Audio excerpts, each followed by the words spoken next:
안녕하십니까. 김정인의 시사해설입니다. 스티뮬러스 플랜, 경기 부양책에 대한 트럼프 대통령의 발언이 오락가락해서 오늘 아침 현재로 의회와 국민들이 혼동을 겪고 있습니다. 그는 어제 경기 부양책 플랜 협상을 선거 후로 연기하겠다라고 발표를 했습니다. 그러나 불과 몇 시간 지난 후에 다시 제한적인 협상을 계속하겠다는 뜻을 비췄습니다. 그러나 민주당 측에서 이것을 즉각 거부했기 때문에 그래서 제가 드릴 말씀은 실업수당 $600, 1인당 $1200 이런 걸 좀 기다리고 계신 분들이 계시면은 당분간은 이 기대를 접는 것이 좋겠다 하는 말씀입니다.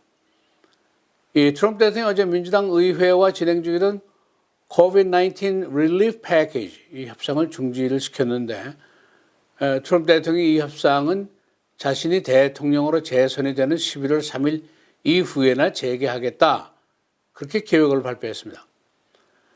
그는 협상을 중지하는 이유를 트윗을 통해서 밝혔는데 Not negotiate in good faith. 민주당이 신뢰를 가지고 협상에 임하지 않기 때문이다 라고 그 이유를 밝혔습니다.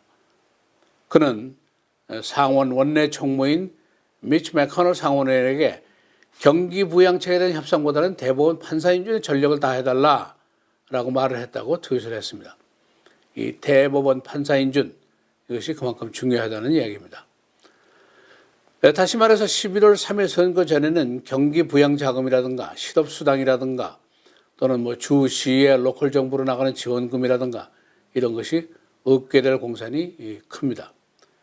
이 갑작스러운 협상 중지 조치는 일단 도박성이 있지 않겠느냐 하는 평가까지 나오고 있습니다만 우선 트럼프 자신이 시기적으로 지금 재선에 나가고 있고 공화당 의회도 선거 전에 있는데 여기에 부정적인 영향을 줄 가능성이 있다 이런 얘기입니다. 상원은 여러분 아시는 대로 지금 한 53대 47 이런 구도인데 지금 민주당이 이번 선거 후에 상원의 다수당을 차지할지도 모른다 그런 가능성까지 나오고 있는 현실입니다.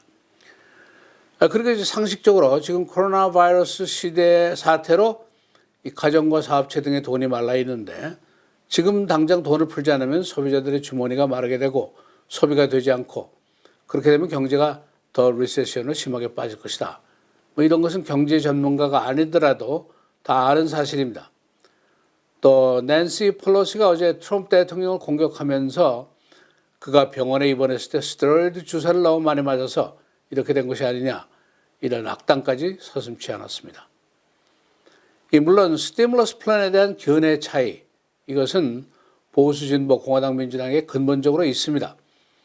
그래서 오늘 간략하게 설명을 드리겠습니다. 우선 공화당의 입장을 정리하면은 액수가 너무 많다는 것이 첫째 이유입니다. 민주당이 그동안 계속해서 주장한 것이 $3조 달러를 풀자는 것인데 최근에는 $2조 2천억 달러로 그 규모를 축소를 했습니다만 공화당에서 주장하는 투자 규모는 $1조 5천억 달러 정도입니다. 양쪽의 차이가 굉장히 큽니다. 그리고 부채가 너무 많다든가 적자가 너무 심하면 국가 경제를 해칠 것이다 라는 우려를 공화당이 항상 하고 있었습니다. 그리고 이제 실업수당을 $600를 준다든가 또 저소득층을 위한 복지 혜택을 지나치게 주면은 오히려 일 안 하고 나라에 의존하는 국민들이 증가할 것이다. 그런 걱정까지 하고 있습니다. 그리고 시라든가 주라든가 이런 로컬 정부들에게 주는 지원금은 지방 정부들이 미스매니지먼트를 해서 이렇게 문제가 되는데 왜 세금으로 우리가 돌봐줘야 되는가 그런 반발을 하고 있습니다. 특히 민주당 지도부의 로컬 정부들이 적자투성인데 이것을 일반 정부가 책임질 수는 없지 않느냐 그런 지론을 펴고 있습니다. 예를 들어서 시카고라든가 일리노이주 같은 지역을 겨냥한 말이라고도 볼 수가 있습니다. 그러나 이제 민주당 의회 측의 생각은 좀 다릅니다. 우선 재난급의 경제위기가 왔으니까 불부터 끄고 보자. 과거 리세션 때처럼 나라 돈을 우선 끌어서 소비를 돌리고 서민 민생부터 우선 챙겨라. 또 만일 민주당의 액수가 너무 많다고 생각하면 우리가 조정할 용의가 있다. 그래서 5월에 하원에서 통과했던 것이 이제 $3조 달러가 있는데 이것을 $2조 2천억 달러로 축소를 시켰습니다. 공화당에서 주장하는 규모는 말씀드린 대로 $1조 5천억 달러 정도, 그러니까 약 $7천억 달러라는 큰 돈의 차이를 보이고 있습니다. 그리고 협상안을 잘 진행을 안 하겠다고 한다면은 그렇게 되면 민주당으로서는 트럼프가 그랬어요 라고 비난의 화살을 돌릴 수 있을 테니까 오히려 우리는 선거에서 호재가 될 수 있을 것이다. 그런 생각까지 하고 있습니다. 여하튼 지금 실업자가 약 2,600만 명 정도 되고 풀스탬프 수령자가 한 4,300만 명 정도 됩니다. 그리고 이제 에어라인들이 레이오프를 하려고 하는 근로자 대상들이 수천 수만 명에 달하니까 이번 선거에서 이 영향이 지대할 수 있다는 생각을 할 수가 있습니다. 제가 오늘 새벽에 주요 언론들을 다 뒤져서 비교를 해봤지만 트럼프가 왜 손해를 볼지도 모르는 협상 중지를 선택했느냐, 그 원인 규명을 아주 확실하게 클리어하게 하는 언론들이 없었습니다. 낸시 펠로시는 일단 화이트하우스가 complete disarray, 완전한 혼란에 빠져 있는 것이 아니냐, 그런 비난을 했습니다. 트럼프 대통령 지난 토요일까지만 해도 협상을 계속해라 부추기는 트윗을 했고, 공화당 쪽에서는 지난 며칠 동안 민주당이 고집을 해서 지금 타결이 되지 않고 있다, 그런 비난을 했습니다. 민주당 쪽에서는 지역구에서 오히려 이제 주민들로부터 압력을 받고 있는 상황인데, 이 협상 연기 조치 이후에 경제 단체들이 미국의 심한 리세션에 빠질 것이다 라는 우려를 강하게 하기 시작했고, 어제 다우존스 증시가 곤두박질을 쳤습니다. 오늘 아침에 다소 회복이 됐습니다만, 그리고 이 조치 이전에 페더럴 리저브하고 IMF가 달러를 빨리 풀어야 할 것이다 라는 지론을 발표를 했었습니다. 지난 여름 이후에 이 사태로 인한 경제 위기를 타개하기 위해서 정부가 무슨 특단의 조치를 한 것은 사실은 별로 없습니다. 1,200달러, 600달러 이미 다 썼죠. 소비자들의 주변은 텅 비어 있고, 스몰 비즈니스 지원금도 이 돈이 약발이 다 떨어졌습니다. 에어라인들이 대규모 감원을 하고 무급휴가를 준비하고 있고, 이것이 이제 연방정부의 자금 지원이 다 떨어졌기 때문인데, 이 협상이 협상이 중단되기 불과 몇 시간 전에도 페더럴 리저브의 제럴 파월 의장은 지나친 지출을 걱정하는 것보다는 지금은 지출을 억제하는 것이 더 위험한 것이다. 미국 경제가 아직 회복기에 들어가지는 못했고 정부 지원이 억제되면 회복이 더 약해질 것이다 하는 우려를 공식적으로 표명을 했습니다. 이제 지금 당장 영향을 받게 되는 부분들이 있는데 좀 정리를 간략하게 해보겠습니다. 우선 1억 6천만 명의 국민들입니다. 여러분이 여기 소속되시는데 지난 6월부터 1인당 한 1,200달러 정도를 받은 사람들을 일컫는 말입니다.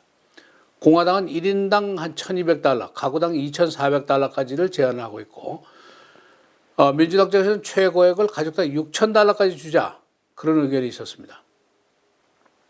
그리고 이제 실업수당은 7월 이후에 종단이 되어 있는데 일주일에 600달러를 제공했던 것인데, 민주당 쪽에서는 내년 1월 말까지 계속 주자, 공화당에서는 일주일에 300달러만 주고 12월 말까지만 하자, 이런 주장이 대결을 하고 있는데 현재 미국의 실업자가 한 2,600만 명에 달하고 있습니다. 그리고 이제 스몰 비즈니스, 우리 커뮤니티들 굉장히 관심 있는 분야인데 PPP, Paycheck Protection Program이라고 그러죠. 지금까지 한 500만 건의 론이 들어가 있습니다. 이 돈을 가지고 이제 봉급도 주고 렌트도 하고 유틸리티도 내고 해라, 그래서 지원한 것인데 이미 8월에 시한이 지났습니다. 그리고 그 이후에는 아직 후속 조치가 없습니다. 그래서 제가 약발이 떨어졌다 하는 얘기를 한 것입니다. 그리고 주라든가 시라든가 정부 지원에 대한 지원, 민주당 쪽에서는 8,755억 달러를 제안했다가 4,175억 달러로 축소를 했습니다만 공화당에서는 지원할 수 없다, 그 입장을 계속 고수를 하고 있습니다. 풀스탬프, 우리 커뮤니티에도 이 풀스탬프 수혜자가 많은데 한 15% 정도 증액을 하자는 얘기입니다. 평균 한 25달러 정도 더 나가게 되는데 평균 한 4,300만 명 정도들이 이 풀스탬프를 수령하고 있습니다. 경제가 폭락한 후에 수령자가 한 16% 정도 더 증가를 했습니다. 그만큼 미국의 가난한 사람들이 많이 산다는 얘기입니다. 그리고 이제 포스털 서비스 지원금이 얘기가 있는데 공화당 측에서는 100억 달러를 지원하자, 민주당 쪽에서는 150억 달러를 지원하자, 액수 차이가 좀 있습니다. 현재 우정국장인 사람이 이제 트럼프의 사람인데 경영 합리화를 하겠다 하면서 지금 시점에서 이제 우편물 분류기를 제거한다든가 인력을 축소시킨다든가 이런 조치를 했습니다. 그래서 우편 투표 사기, 우편 투표 불가, 이런 문제가 지금 야기되고 있다고 볼 수가 있습니다. 그리고 또 한 가지 liability protection이라는 게 문제가 되고 있습니다. 공화당에서는 코로나 바이러스와 관련된 소송을 억제하자, 그래서 이 법을 하나 만들자 하는 주장을 하고 있습니다. 그리고 이제 전염병 질병과 관련이 되어 있는 사업체들, 병원들, 양로원들, 이런 소송하지 못한다, 그런 내용입니다. 그러나 민주당 쪽에서는 여기 동의를 하지 않고 있습니다. 우리 한인사회에서도 양로원 입주자들의 사망자가 많이 발생을 했는데 그러나 양로원 소송은 현재로서는 불가능한 상태에 있습니다. 그리고 이제 한인사회 경제도 큰 걱정입니다. 우리 커뮤니티에 많이 있는 맘앤팝 비즈니스, 이 소규모 기업들의 폐업이 지금 속출하고 있습니다. 드랍오프라든가 요식업이라든가 이런 것이 모두 큰 어려움 속에 빠져 있습니다만은 한때는 이제 어려움이 닥치면 돌파구 노릇을 했던 업종이 있죠. 프리마켓입니다. 이것도 이제는 경기가 끝난 지가 한참 되었습니다. 현재 커뮤니티에 이제 40, 50, 60대들 중에서 전문 직종에 소속되어 있지 않은 사람들이 굉장히 어려움을 겪고 있는 것이 현실입니다. 이렇게 이제 모두가 어려운 것이 사실인데 유독 이제 폭리를 취하면서 재미를 톡톡히 보는 쪽이 있습니다. 바로 식품점이라는 얘기입니다. 예를 들면은 한때 한 상자에 $18 하던 배가 지금은 $28를 훅가하고 있습니다. 이 커뮤니티 구성원들이 경제적으로 큰 어려움을 겪고 있는데도 불구하고 폭리를 취하면서 재미를 보고 있다. 이 소식을 듣고 분개하는 소비자들이 점점 늘어나고 있습니다. 우리 커뮤니티 기업들 근면 성실 이거 하나 가지고 몸으로 때우면서 소기업으로 성장한 그야말로 금쪽 같은 것들인데 앞으로 우리가 어떻게 될 것인가 또 어떻게 살아나가야 할 것인가 이런 것을 종합적으로 분석하고 예상하고 대책을 수기하고 하는 그룹들이 보이지 않고 있습니다. 큰 걱정거리입니다. 우리 커뮤니티 내에 리더십의 결핍 이것은 참 오래된 것입니다. 여하튼 $1,200, $600 이런 걸 여러분들 중에서 기대하고 계시는 분들이 있으면은 당분간은 기대를 접는 것이 좋겠다. 그 말씀을 드립니다. 로컬 뉴스 보겠습니다. 재정 부족에 허덕이고 있는 시카고시가 내년에는 대폭 예산을 줄일 것으로 보입니다. 그 내용은 약 $2억 정도에 해당하는 시 인력을 줄인다. 그런 보관입니다. 로리 라이프 시장은 어제 시 재정 계획의 어두운 부분을 설명하면서 이런 계획에 대한 시의회 결정이 아마도 시의원들에게는 가장 어려운 선택이 될 것이다. 이렇게까지 얘기를 했습니다. 다음 소식입니다. 일리노이주의 노인단체들 그룹이 이번 개헌 선거에서 누진세, Graduated Tax를 지지할 것으로 알려졌습니다. AARP 등 강력한 노인단체들은 이 누진세 반대 그룹들이 잘못된 정보를 보내서 주민들을 오도하고 있다라고 비난하고 있습니다. 누진세 반대 그룹에서는 인컴 텍스 제도가 바뀌게 되면은 은퇴연금에 대한 텍스가 부과될 것이다. 그런 얘기를 하고 있는데 이것은 잘못된 정보라는 지적을 하고 있습니다. 우리 바로 옆에 있는 인디애나주 다음 주부터는 가실 때 조심하셔야 됩니다.